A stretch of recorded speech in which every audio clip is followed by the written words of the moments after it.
পবিত্রতম মুহূর্তে এমন একটি সুন্দর আয়োজনে উপস্থিত হওয়ার তৌফিক দান করেছেন। অন্তরের অন্তঃস্থল থেকে শুকরিয়া আদায় করছি, আলহামদুলিল্লাহ।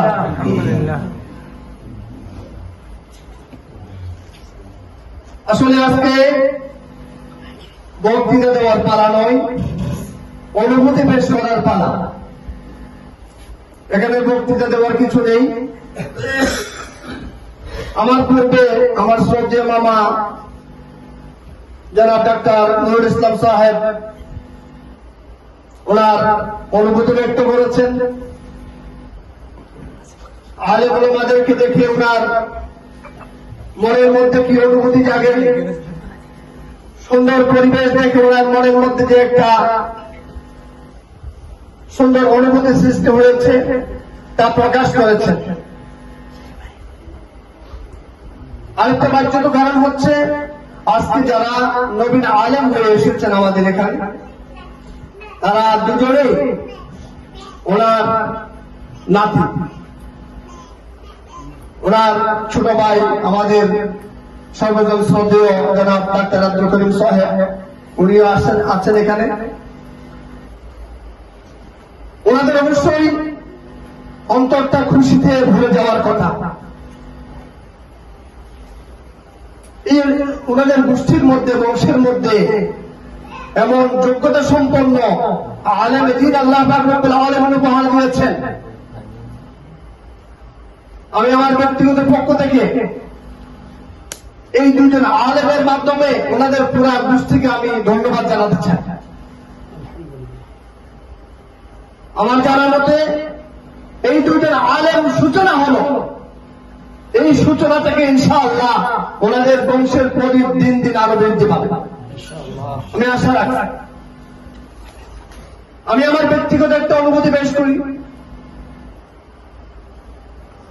আমাদের এত অঞ্চলে আমাদের কওমি মাদ্রাসা পড়নেওয়ালা ছাত্র বলেন, আলেম বলেন, একবারে জিরো কোটায় ছিল, একজনও ছিল না। তো আমার আল্লাহ পাক রব্বুল আলামিন আমার আম্মাকে জান্নাতুল ফেরদৌস আলা মাকাম দান করুন। আমার আম্মার একান্ত ইচ্ছায়, একান্ত আগ্রহে আল্লাহ পাক রব্বুল আলামিন আমাকে কওমি মাদ্রাসায় পড়াইছে। আমি যখন কওমি মাদ্রাসায় পড়তেছিলাম তখন আমাকে চতুর্দিকে গ্রাস করেছিল, তুমি কোথায় পড়েছ, যেখানে কোনো সার্টিফিকেট নেই, আলেম হওয়ার পরে কেমনি চলবে, অর্থকরীতে কষ্ট পাবে, ভালো একটা চাকরি হবে না। আমিও ওদের কথার উপর পৌঁছে গেছিলাম,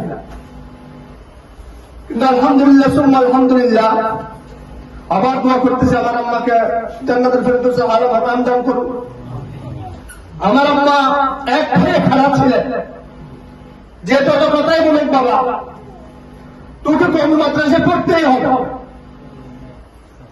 বাচ্চা তো সরকারি মাদ্রাসায় পড়তে গেলে আমার একটু ভালো লাগতো, একটু প্যান্ট শার্ট পড়তে পারা যায়, চুল লম্বা করে বকারের মতো ঘোরাফেরা করা যায়, স্বাভাবিকলি স্টুডেন্ট লাইফে, ছাত্র জীবনে এসব ভালোই লাগে। একটু চুল লম্বা করে বকারদের সাথে ঘোরাফেরা করা, মেয়েদের সাথে ঘোরাফেরা করা, বা আপনি যাবি যা যা আছে এগুলো এখানে পড়লে করা যায়। কিন্তু কওমি মাদ্রাসায় পড়লে নিসবতে দিনী লেবাসের মধ্যে থাকতে হয়, দিনী পরিবেশে থাকতে হয়, এগুলা করার সুযোগ হয় না। তো আলহামদুলিল্লাহ আমি যেটা আমার অনুভূতি যেটা পেশ করতেছি, আজকে আমি এত পরিমাণ খুশি হয়েছি। এই যে আলেম, দুইজন আলেম আমাদের এখান থেকে সমাপনী শেষ করে, পড়ালেখা শেষ করে বাড়ি নিয়ে আমাদের এলাকায় এসেছে, এটা আমাদের জন্য অনেক সৌভাগ্য। বিশেষ করে আমি নিজেকে ধন্য মনে করতেছি। আমি আমার অন্তরের অন্তঃস্থল থেকে এই দুই ভাইকে অসংখ্য মোবারকবাদ এবং ধন্যবাদ জানাচ্ছি। এবং আরো যারা আছেন, তোমার নাম বোধহয় হেলাল, কি নাম তোমার নাম কি? আলাউদ্দিন আছে, তারপরে ভাই আছে। আলহামদুলিল্লাহ, ইনশাআল্লাহ আমরা অল্প দিনের মধ্যে দেখতে পাবো এখানে একটা আলেমদের মজমা হয়ে যাচ্ছে ইনশাআল্লাহ। আল্লাহ পাক রব্বুল আলামিনের কাছে দোয়া করি, আল্লাহ পাক যেন আমাদের পুরো এলাকাকে আলেমে ভরে দিয়ে, আলেমে ভরপুর করে যেন পুরো এলাকাটা ইসলামের ছায়াতলে চলে আসে। এসব আলেমদের ওসিলায় যেন প্রতিটা পরিবারে ইসলামের একটা সুশীতল বাতাস প্রবাহিত হয়। আল্লাহ পাক রব্বুল আলামিনের কাছে আমরা এই দোয়া করি। আসুন আমরা প্রত্যেকে এরকম মাদ্রাসার পড়ালেখা করার জন্য আমরা যারা বিশেষত এখানে যারা আছি, আমরা এক একজন অন্তত এক ফ্যামিলিতে একটা হলো ছেলে। আপনারা আমার মামারা শিকদার ফ্যামিলি বলে কি করতেছেন, অহংকার করতেছেন, শিকদার ফ্যামিলির নাতি বলে। এই শিকদার ফ্যামিলির প্রত্যেকটা ফ্যামিলিতে আমি অনুরোধ করবো, অন্তত আপনার 10টা ছেলে আছে, একটা ছেলেকে অন্তত মাদ্রাসায় পড়া সঠিক দিন ইসলাম অর্জন করার জন্য আপনারা ব্যবস্থা করে দিন। আমি আপনাদের প্রতি অনুরোধ করা। আল্লাহ পাক রব্বুল আলামিন আমাদের সকলকে এই অনুষ্ঠানে শেষ পর্যন্ত থাকার তৌফিক দান করুন। এমন সুন্দর অনুষ্ঠান করার জন্য যারা কষ্ট করেছেন, যারা সময় নষ্ট করেছেন, সময় ব্যয় করেছেন, তাদের প্রত্যেককে আন্তরিক মোবারকবাদ জানাচ্ছি।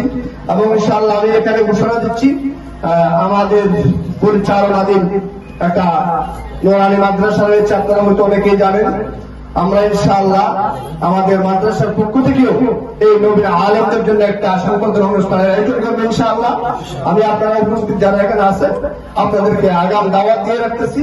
আমরা যদি এরকম একটা অনুষ্ঠান করি ইনশাআল্লাহ আপনারা উপস্থিত হবেন। আমি আবার ওনাদেরকে আবার আমার অন্তঃস্থল থেকে মুবারকবাদ এবং ধন্যবাদ জানিয়ে আমার সংক্ষিপ্ত আলোচনা সমাপ্ত হচ্ছে।